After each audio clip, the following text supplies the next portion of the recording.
월든 제11장 더 높은 법칙들. 제11장은 더 높은 법칙들에 관한 이야기입니다. 인간에게는 두 가지 본능이 있습니다. 하나는 야생의 본능이고 다른 하나는 정신적으로 더 높이 올라가려는 본능입니다. 나는 월든에서 이 두 가지를 모두 경험했습니다. 낚시를 하고 야생동물을 관찰하고 날것의 자연 속에 살면서 내 안의 원시적인 본능을 느꼈습니다. 동시에 책을 읽고 사색하고 더 깊은 삶의 의미를 탐구하면서 정신이 더 높은 곳을 향하는 것을 경험했습니다. 이 두 본능은 서로 반대되는 것처럼 보이지만 사실은 하나의 인간 안에 공존합니다.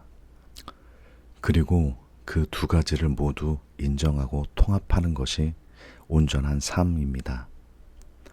어느 날 저녁 나는 숲속을 걷다가 우두척을 발견했습니다. 땅다람쥐라고 불리는 그 동물을 보는 순간 이상하게도 그것을 잡아먹고 싶다는 충동이 일었습니다. 나도 그 충동에 놀랐습니다. 그것은 분명 야생의 본능이었습니다. 문명인이 되기 훨씬 전 인류가 수렵과 채집으로 살아가던 시절의 기억이 내 안에서 깨어난 것입니다. 나는 그 충동을 억압하지 않았습니다. 그것이 내 안에 있다는 것을 인정했습니다. 자신의 본성 중 불편한 부분을 억압하는 것은 그것을 없애지 못합니다. 오히려 더 강하게 만들 뿐입니다. 인정하고 바라보고 그러면서도 더 높은 선택을 하는 것, 그것이 진정한 자제력입니다. 나는 한동안 낚시를 즐겼습니다. 하지만 시간이 지나면서 낚시에 대한 마음이 달라졌습니다. 물고기를 잡아먹는 것이 불편해지기 시작했습니다. 왜 불편한지 생각해 보았습니다.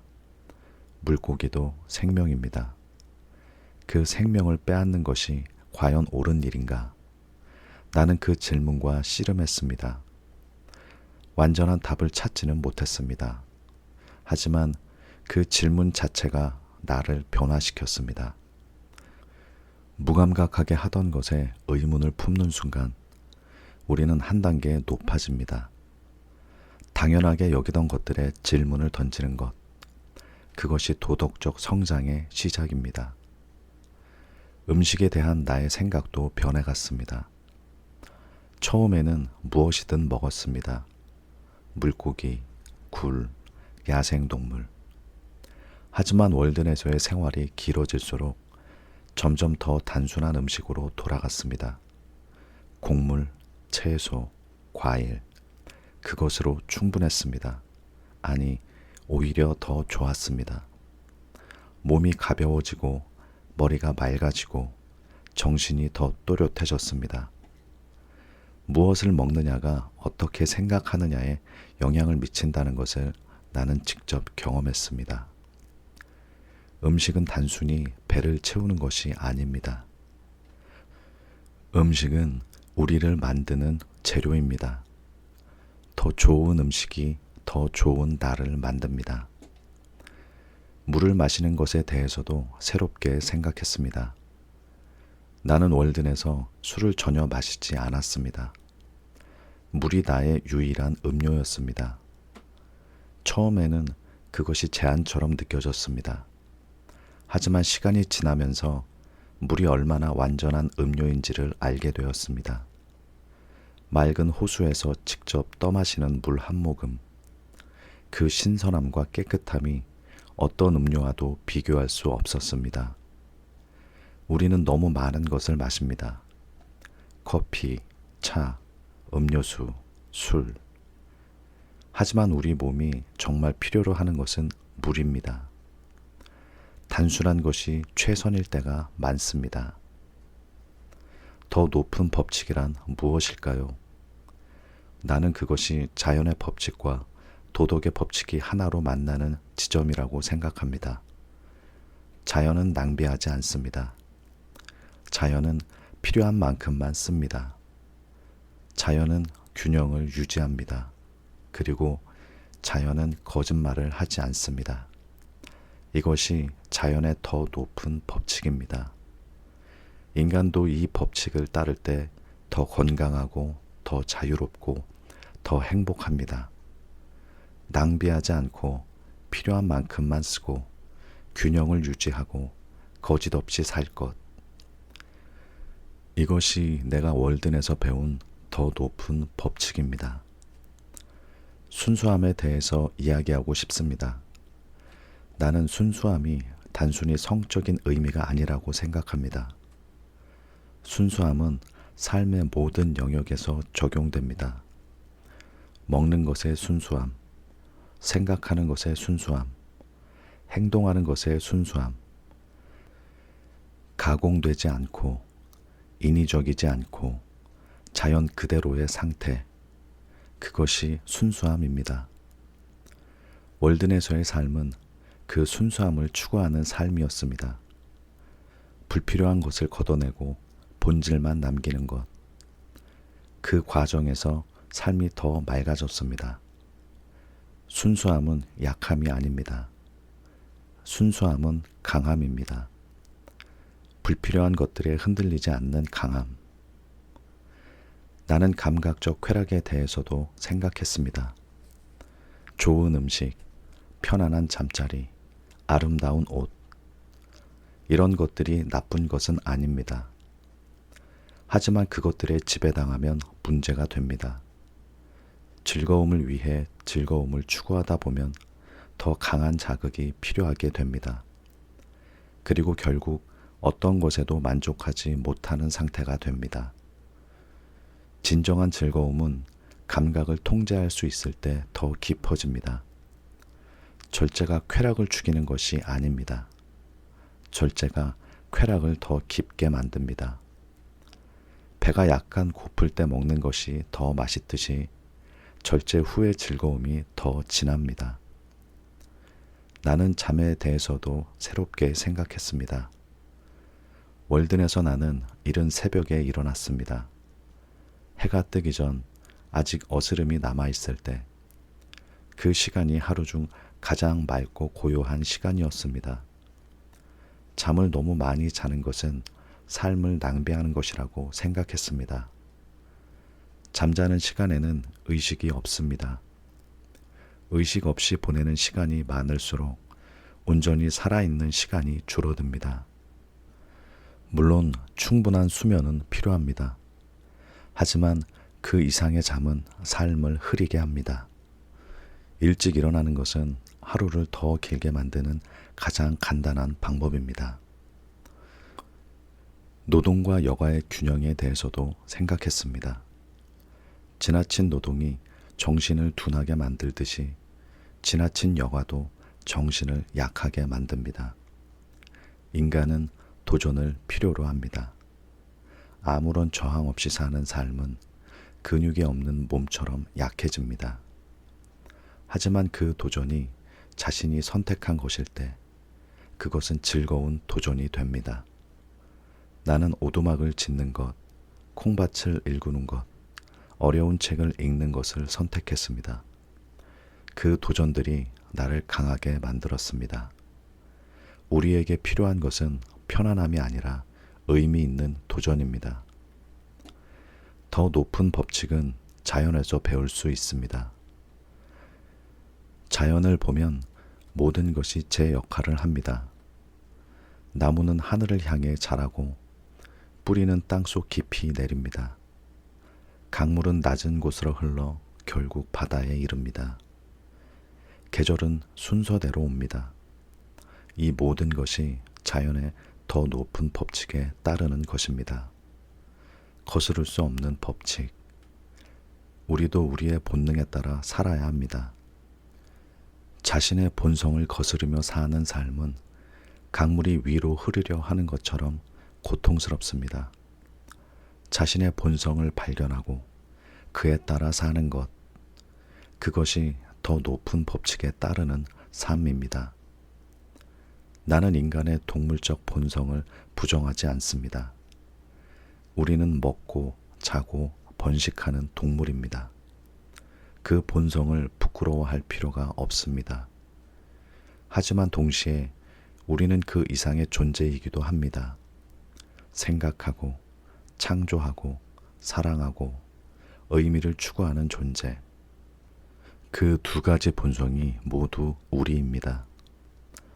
동물적 본성을 억압하면 건강하지 못합니다. 하지만 동물적 본성에만 머무르면 인간의 가능성을 다 쓰지 못하는 것입니다. 두 본성의 균형. 땅에 발을 딛고 서되 눈은 하늘을 향하는 것. 그것이 인간의 이상적인 상태입니다. 순수한 삶을 추구한다는 것이 기쁨을 포기하는 것은 아닙니다. 오히려 그 반대입니다. 불필요한 것들을 걷어낼수록 진짜 기쁨이 더 선명하게 느껴집니다. 나는 월든에서 소박한 식사를 하면서 그 어느 때보다 음식을 맛있게 먹었습니다. 단순한 잠자리에서 그 어느 때보다 깊이 잠들었습니다. 복잡한 것들이 사라지면 단순한 것들이 더 빛납니다. 고급 레스토랑의 화려한 음식보다 직접 기른 채소로 만든 소박한 식사가 더 맛있을 수 있습니다. 진짜 기쁨은 화려함에 있지 않습니다. 진짜 기쁨은 순수함에 있습니다. 나는 욕망을 줄이는 것이 삶을 가난하게 만드는 것이 아니라는 것을 배웠습니다. 욕망을 줄이면 삶이 더 풍요로워집니다. 왜냐하면 지금 가진 것으로 충분해지기 때문입니다. 갈망이 사라지면 만족이 옵니다. 모든 것이 충분한 상태. 그것이 진정한 풍요입니다. 반면 아무리 많이 가져도 더 원하는 사람은 항상 결핍 속에 있습니다. 더 가지려는 욕망이 결핍을 만들어냅니다. 욕망을 줄이는 것이 결핍을 줄이는 방법입니다. 그리고 결핍이 줄면 자유가 늘어납니다. 더 높은 법칙들은 때로 불편합니다. 왜냐하면 그것이 우리의 안락함에 도전하기 때문입니다. 더 적게 먹는 것, 더 일찍 일어나는 것, 더 단순하게 사는 것. 이것들이 처음에는 불편합니다. 하지만 그 불편함을 넘어서면 새로운 자유가 기다리고 있습니다. 나비가 고치를 깨고 나오는 과정이 힘들듯이 더 높은 삶으로 올라가는 과정도 힘듭니다.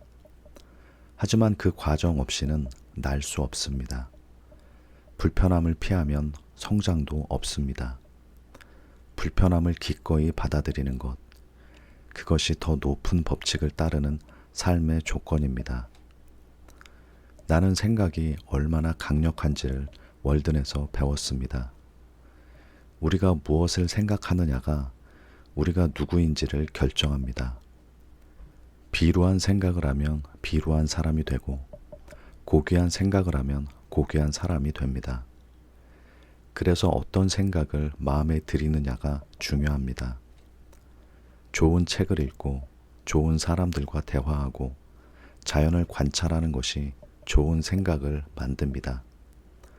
반면 저질스러운 것들에 마음을 노출시키면 그 영향을 받습니다. 마음은 정원과 같습니다. 무엇을 심느냐에 따라 무엇이 자랍니다. 좋은 씨앗을 심으십시오. 더 높은 법칙을 따른다는 것은 자신을 억압하는 것이 아닙니다. 그것은 자신의 가장 좋은 부분을 선택하는 것입니다. 우리 안에는 낮은 자아와 높은 자아가 있습니다. 낮은 자아는 즉각적인 쾌락을 원하고 게으름을 원하고 쉬운 길을 원합니다. 높은 자아는 의미를 원하고 성장을 원하고 아름다운 것을 원합니다. 이 두 자아 사이에서 우리는 매 순간 선택합니다. 더 높은 자아를 선택하는 것이 더 높은 법칙을 따르는 것입니다. 그 선택이 쌓이면 삶이 달라집니다. 월든에서의 경험이 나에게 가르쳐준 가장 중요한 것은 깨어있음입니다. 의식적으로 살아가는 것, 습관적으로, 무의식적으로 살아가는 것이 아니라 매 순간 자신이 왜 이것을 하는지 알면서 사는 것, 그것이 더 높은 법칙에 따르는 삶의 핵심입니다. 깨어있는 사람은 자신의 선택에 책임을 집니다. 그리고 더 좋은 선택을 할 수 있습니다. 잠든 채로 사는 사람은 흘러가는 대로 살 수밖에 없습니다. 깨어나십시오. 지금 이 순간 당신이 하는 모든 것에 의식을 가져오십시오. 나는 월든에서 자연의 리듬에 맞춰 살면서 몸이 얼마나 정직한지를 알게 되었습니다. 몸은 거짓말을 하지 않습니다. 너무 많이 먹으면 몸이 무거워지고, 잠을 너무 많이 자면 머리가 흐려지고, 운동을 안 하면 기운이 떨어집니다. 몸의 신호를 무시하는 것은 자연의 더 높은 법칙을 무시하는 것입니다. 나는 월든에서 몸의 소리를 듣는 법을 배웠습니다. 배고플 때 먹고, 피곤할 때 쉬고, 활기가 넘칠 때 일하는 것. 이 단순한 원칙을 따랐을 때 내 몸은 가장 건강했습니다. 우리는 시계보다 몸의 신호에 더 귀를 기울여야 합니다. 절제는 단순히 쾌락을 포기하는 것이 아닙니다. 절제는 더 깊은 쾌락을 위한 준비입니다. 악기를 연주할 때 좋은 연주를 위해 손가락을 훈련시키듯이 삶에서도 더 높은 경험을 위해 자신을 훈련시키는 것이 절제입니다. 나는 월든에서 음식, 수면, 쾌락의 절제를 실천하면서 정신이 더 맑아지는 것을 경험했습니다. 맑은 정신으로 읽는 책이 더 깊이 이해되고, 맑은 정신으로 바라보는 자연이 더 아름답게 보였습니다. 절제는 삶을 좁히는 것이 아닙니다. 절제는 삶을 더 깊고 넓게 경험하게 해주는 것입니다. 나는 때때로 자신이 얼마나 많은 불필요한 생각들을 하는지에 놀랐습니다. 걱정, 후회, 비교, 질투. 이런 생각들이 하루 종일 마음속을 가득 채웠습니다. 그것들이 얼마나 많은 에너지를 소모하는지. 나는 그 생각들을 없애려 하는 대신 더 가치 있는 생각들로 마음을 채우기 시작했습니다. 자연을 관찰하고 깊은 책을 읽고 의미 있는 것들에 집중하면서, 그러자 불필요한 생각들이 자연스럽게 줄어들었습니다. 빈자리를 나쁜 것으로 채우지 않으려면 좋은 것으로 먼저 채워야 합니다. 마음도 마찬가지입니다. 더 높은 법칙은 우리에게 진실을 요구합니다.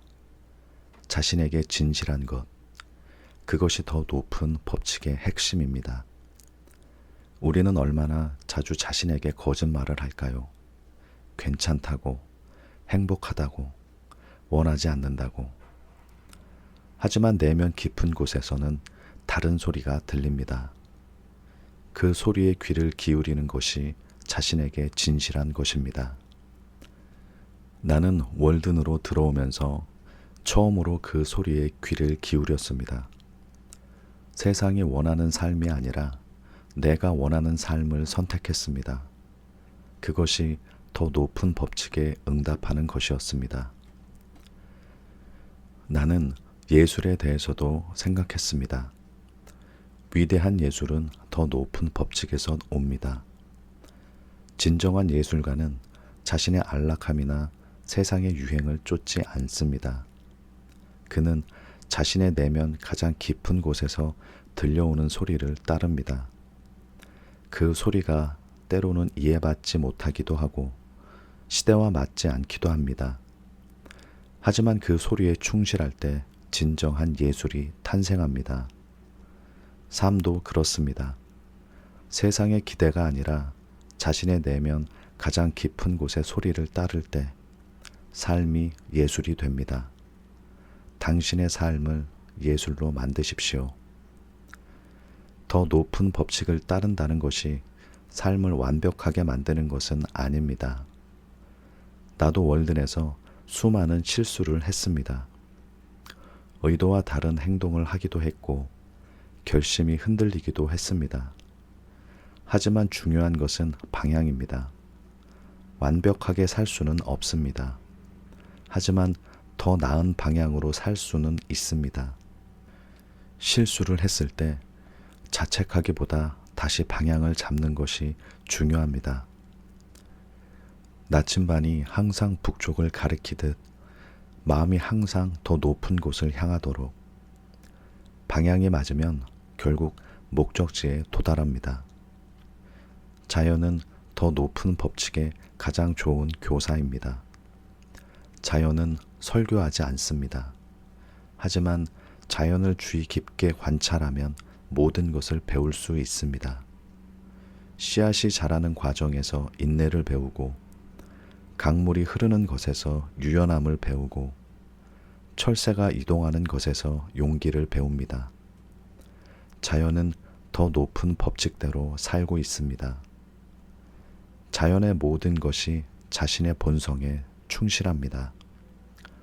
나무는 나무답게, 강은 강답게, 새는 새답게, 인간도 인간답게 사는 것, 그것이 더 높은 법칙을 따르는 삶입니다. 나는 단순함이 지혜의 외적 표현이라고 생각합니다. 진정으로 지혜로운 사람은 단순하게 삽니다. 복잡한 것들을 추구하는 것은 아직 지혜가 부족하다는 신호일 수 있습니다. 지혜는 본질을 봅니다. 본질은 대부분 단순합니다. 행복의 본질은 단순하고, 사랑의 본질은 단순하고, 아름다움의 본질은 단순합니다. 복잡함은 우리가 본질에서 멀어졌을 때 생깁니다. 더 높은 법칙은 단순합니다. 진실하게 살고, 친절하게 살고, 감사하게 살 것, 이것이 전부입니다. 마지막으로 더 높은 법칙은 강요가 아닙니다. 그것은 초대입니다. 더 맑은 삶, 더 자유로운 삶, 더 의미 있는 삶으로의 초대.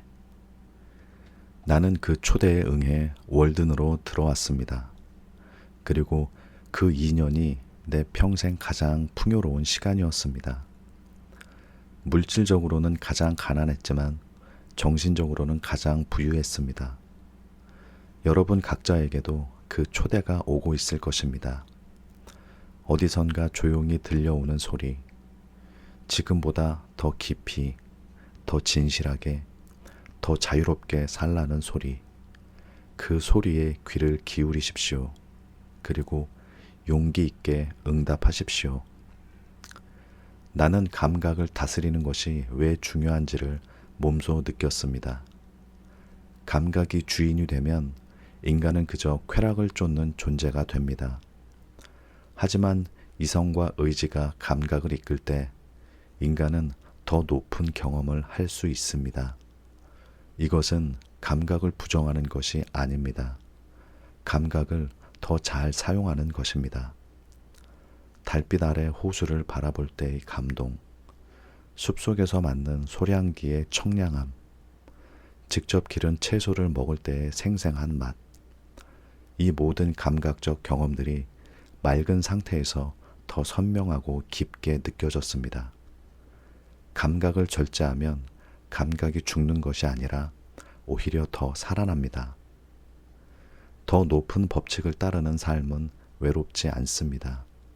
오히려 모든 것과 더 깊이 연결됩니다. 나무 한 그루, 돌멩이 하나, 구름 한 조각과도 연결되는 느낌. 우리가 더 높이 올라갈수록 더 넓은 것과 연결됩니다. 산 정상에 오르면 더 넓은 세상이 보이듯이. 나는 월든에서 혼자였지만 동시에 자연 전체와 연결되어 있었습니다. 그 연결이 나를 결코 외롭지 않게 했습니다. 더 높은 법칙은 우리를 고립시키지 않습니다. 오히려 더 깊고 넓은 연결로 이끕니다. 우리가 더 높은 법칙을 따를 때 주변 사람들도 영향을 받습니다. 맑게 사는 한 사람이 주변을 맑게 만듭니다. 이것은 설교나 강요 없이도 일어납니다. 그냥 자신의 삶을 통해서 내가 더 단순하게, 더 진실하게, 더 감사하게 살 때 그것이 주변으로 퍼져나갑니다. 빛은 어둠을 비판하지 않습니다. 빛은 그냥 빛납니다. 그리고 빛이 있는 곳에서 어두움은 자연스럽게 물러납니다. 당신은 더 나은 사람이 되는 것이 세상을 더 나은 곳으로 만드는 가장 확실한 방법입니다. 나는 인간의 내면에 두 개의 목소리가 있다고 생각합니다. 하나는 편안함을 원하는 목소리이고 다른 하나는 성장을 원하는 목소리입니다. 첫 번째 목소리는 늘 지금 이대로 있으라고 합니다. 바꾸지 말라고, 도전하지 말라고, 위험을 무릅쓰지 말라고. 두 번째 목소리는 더 나아가라고 합니다. 배우라고, 변화하라고, 더 높이 오르라고. 나는 월든에서 두 번째 목소리에 귀를 기울이는 법을 배웠습니다. 그 목소리가 처음에는 작게 들렸지만 귀를 기울일수록 점점 더 선명해졌습니다. 당신 안의 두 번째 목소리에 귀를 기울이십시오. 나는 이 장 전체를 통해 말씀드리고 싶은 것이 있습니다. 더 높은 법칙을 따르는 삶은 누군가가 만들어 놓은 규칙을 따르는 것이 아닙니다. 그것은 자신의 가장 깊은 본성, 가장 진실한 자아의 소리를 따르는 것입니다. 그 소리는 때로 세상의 기대와 다를 수 있습니다. 그 소리는 때로 불편한 선택을 요구할 수 있습니다. 하지만 그 소리를 따를 때 삶이 가장 아름다워집니다. 나의 월든이 그 증거입니다. 가장 단순했던 그 시간이 나에게는 가장 풍요로운 시간이었습니다. 나는 이 장을 마무리하면서 한 가지 질문을 드리고 싶습니다. 당신의 삶을 이끄는 법칙은 무엇인가요? 두려움인가요? 욕망인가요? 아니면 더 깊은 무엇인가요? 그 질문에 정직하게 답해 보십시오. 그리고 만약 두려움이나 욕망이 당신의 삶을 이끌고 있다면 더 높은 곳을 향해 눈을 들어 보십시오. 더 높은 법칙은 강요하지 않습니다. 그것은 초대합니다. 더 맑게 살고 싶지 않냐고, 더 자유롭게 살고 싶지 않냐고, 더 깊이 살고 싶지 않냐고. 그 초대에 응하는 것은 당신의 선택입니다. 다음 장에서는 동물 이웃들에 대해 이야기해 드리겠습니다. 함께 해주셔서 진심으로 감사합니다.